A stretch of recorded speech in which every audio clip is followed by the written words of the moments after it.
Sir இது councillor எலெக்ஷனுக்கு வேற அமைப்புக்காரர் வந்து தலைவர் உங்ககிட்ட பேசணுன்ற கூட்டணி பற்றி அதை பற்றி உங்களுடைய கருத்து. வல்லல் முன்சாமி காங்கிரஸ் பிஜேபி போகிறார் சார். இன்னைக்கு கல்றைக்கு வந்துக்கிறீங்க, இன்னைக்கு என்ன சார் முக்கியமானதா? நாளைக்கு பேக் டே பண்றாங்க சேவ் கமிட்டி, உங்களுடைய கருத்து? ஒரு லீடரை தீர்மானிக்க வேண்டியது மக்கள். பொறாமை இல்லாத இருந்தா இந்த ஊர் முன்னேறும். பொறாமை இருந்தாலும் மண்ணு கூட எரிஞ்சு பிடிக்கும். எனக்கு அழைப்பு கொடுத்துக்கிறாங்க. நான் ஒரு தொழிலாளி மகனான்றதுக்காக கண்டிப்பா நான் போய் தான் தீரணும்.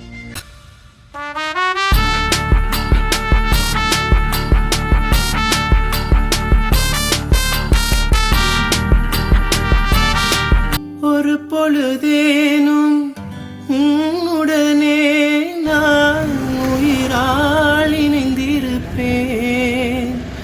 அது பிறப்பினிலும் மறுபிறப்பினிலும் நான் என்றும் நினைத்திருப்பேன்.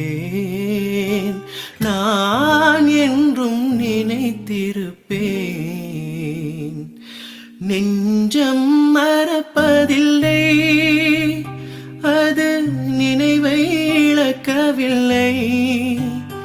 நான் காத்திருந்தேன், உன்னை பார்த்திருந்தேன், கண்களும் மூடவில்லை, என் கண்களும் மூடவில்லை. நெஞ்சம் மறப்பதில்லை.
7:30 வந்துக்கிறீங்க. இன்னைக்கு என்ன சார் முக்கியமானது? இங்க அக்காவுடைய பர்த்டே, அதுக்காக வந்து பூஜை போட்டேன். என்னை வளர்த்து உருவாக்கு. அதே போல எங்க அம்மா, என் தம்பி, எங்க அப்பா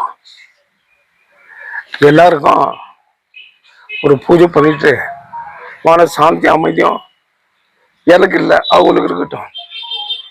அதுக்காகத்தான் வந்தேன், வேற ஒன்றும் இல்லை சார். வள்ளல் முனுசாமி காங்கிரஸ் பிஜேபி போய்க்கிறார். அவங்க மேடம் தான் கேட்கணும். அவர் தான் 20 நாள் மேடம் மேடம் மேடம் மேடம் சொல்லியிருந்தாரு. அவங்க மேடத்துக்கிட்ட கேட்க வேண்டிய கேள்வி என்ன கேட்டா எப்படி? அதான் அவரு விருப்பம். ஏற்கனவே அவரு பிஎஸ்பியில் இருந்தாரா, பகுஜன் சமாஜ்ல. அதுக்கப்புறம் சமாஜ்வாடிக்கு போனாருங்களா. அதுக்கப்புறம்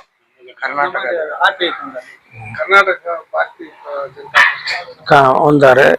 இப்போ காங்கிரஸ்ல இருந்தாரு, இப்போ பிஜேபி போய்க்கிறாரு. அவருடைய சொந்த அபிப்பிராயத்தை அது யாரும் தடுக்க முடியாது. அது அவருடைய விருப்பம். அவர் எங்கன்னா போகலாம், எங்கன்னா வரலாம். ஆனா மக்கள் தான் தீர்மானிக்கிறது. ஒரு லீடரை தீர்மானிக்க வேண்டியது மக்கள். மக்கள் சரியா தீர்மானிக்கலன்னா இந்த ஆட்டம்லாம் ஆடும். குரங்கு ஆடுது மேலும் கீழும். இது ஹேய் ஊன்னு என்ன பண்ணாலும் அது எகிரினே தான் இருக்கும். குச்சி எடுத்தால் தான் அடங்கும். அந்த குச்சின்றது வந்து மக்கள். மக்கள் குச்சி எடுக்கல இன்னும். அவங்க எடுத்தாங்கன்னா சரியா போயிடும். சார், இது கவுன்சிலர் எலெக்ஷன். வேற அமைப்புக்காரர் வந்து தலைவர் உங்ககிட்ட பேசணுன்றாங்க கூட்டணி பற்றி. அதை பற்றி உங்களுடைய கருத்து? எல்லாம் தகவல் மக்கள் தானே, தாராளமா பேசலாம், தாராளமா பேசலாம். அதில் எந்த ஒரு மாற்றமும் இல்லை. நான் இங்கே நிற்கிறேன் சார், நீ கேண்டிடேட் போடாதீங்க, சப்போர்ட் பண்ணுங்க, நான் இங்கே நிற்கிறேன். என்ன காரணத்துக்காக? சம்பாதிக்கிறதுக்காக இல்லை, தங்க வயல் மறுமலர்ச்சியாக கொண்டாடுறதுக்கு.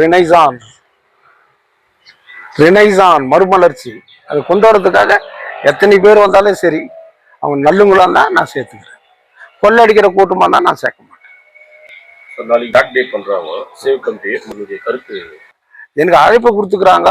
நான் ஒரு தொழிலாளி மகனான்றதுக்காக கண்டிப்பா நான் போய் தான் தீரணும். எங்க அப்பா ஒரு தொழிலாளி, அவருடைய ரத்தத்தை இந்த மைனிக்காக சிந்திக்கிறாரு. அதுக்காக நான் போய் தானே தீரணும். இருக்கிறவங்க அத்தனை பேரும் தொழிலாளி பிள்ளைங்க தானே. அதுக்கே நான் போகலன்னா வேற எதுக்கு போக போறேன்? அதுக்கப்புறம் நான் எனக்கு அரசியல் தான் ஓகணுமா? நான் அரசியல்வாதியாக தான் இருக்கணுமா? அப்போ என் மண்ணு மேல என்ன பற்று, என் மண்ணு மேல என்ன பாசம்? எத்தனையோ தொழிலாளிங்க எங்க அப்பா மாதிரி ரத்தம் சிந்தனுங்களாங்கிறாங்கல்ல, அவங்களுக்காக நான் போய் தான் தீருவேன், பேசி தான் தீருவேன். உனக்கு லட்டு பிடிக்காது, ஜாங்கிரி பிடிக்கும், உனக்கு ஜிலேபி பிடிக்கும், அப்புறம் குலாப் ஜாமுன் பிடிக்கும். ஆனால் ஸ்வீட் ஒன்று தானே. நம்மளாம் தங்கவயல் மக்கள் தானே. என்ன இந்த பகுத்தறிவு இருக்குனாக்கா தங்கவயல் யாரும் அசைக்க முடியாதுக்கா. ஜெய்பீம். சுதந்திர இந்தியாவில் இந்திய நாடு சுதந்திரம் அடைந்த பின் இந்த பாரத நாட்டின் பொருளாதாரத்தை வார்த்தெடுப்பதற்காக முதலாம் 5 ஆண்டு திட்டத்திற்கு தேவைப்பட்ட பொருளாதார வளர்ச்சிக்காக கோலார் தங்கவயல் தங்க சுரங்கத்தை மத்திய சர்க்கார் அடமானம் வைத்து இந்த பொன் விளையும் பூமியால் தங்க வயலிலே ஒரு புரட்சியை ஏற்படுத்தினார்கள். இந்திய நாட்டின் தொழில்துறை வளர்ச்சிக்கு முதல் 5 ஆண்டு திட்டத்தின் வளர்ச்சிக்கும் தங்க வயலின் அடமானத்தால் பெற்றப்பட்ட பணத்தாலேயே இந்த நாடு சுபிட்சம் பெற்றது என்பதை நாம் அனைவரும் அறியும். அப்பேற்பட்ட கோலார் தங்கவயல் தங்க சுரங்கமானது கடந்த 25 ஆண்டுகளுக்கு முன்னால் மூடப்பட்டது. மூடப்பட்ட இந்த தங்க நிர்வாகம் மாற்று தொழிற்சாலைகளோ இங்கு பணியாற்றிய 12,000 தொழிலாளர்களுக்கு மாற்றான ஏற்பாடுகளையும் எதையும் செய்யாமல் 25 ஆண்டு காலமாக பிஜிஎம்எல் தொழிலாளர்களுக்கு கிடைக்க வேண்டிய இருப்பு தொகையும் கொடுக்காமல் வஞ்சிக்கப்படுகிறது. இந்த சூழ்நிலையில் தங்கவயலை காக்கின்ற சேவ் கமிட்டியை சார்ந்த சகோதரர்கள் நாளை 25ஆம் ஆண்டு கருப்பு தினம் அனுசரிக்கிறார்கள். அந்த கருப்பு தினத்தில் தங்கவயல் நகரத்தின் தானை தலைவர் தளபதி எஸ். ராஜேந்திரன் அவர்கள் பங்கேற்று சிறப்புரையாற்ற இருப்பதால் இயக்க அன்பர்கள் பொதுமக்கள் அனைவரும் மகாத்மா காந்தி சர்க்கிள் அருகாமையில் நாளை 11:30 மணி அளவில் அனைவரும் அலையலையாய் திரண்டிட உங்களை அன்போடு அழைக்கிறோம். அத்தருணத்தில் தளபதி அவர்கள் நம்மோடு இணைந்து இந்த பிளாக் டே கருப்பு தினத்தை குறித்து விரிவாக எடுத்துரைப்பார்கள் என்று கூறி விழைகிறேன். நன்றி, வணக்கம். ஜெய்பி.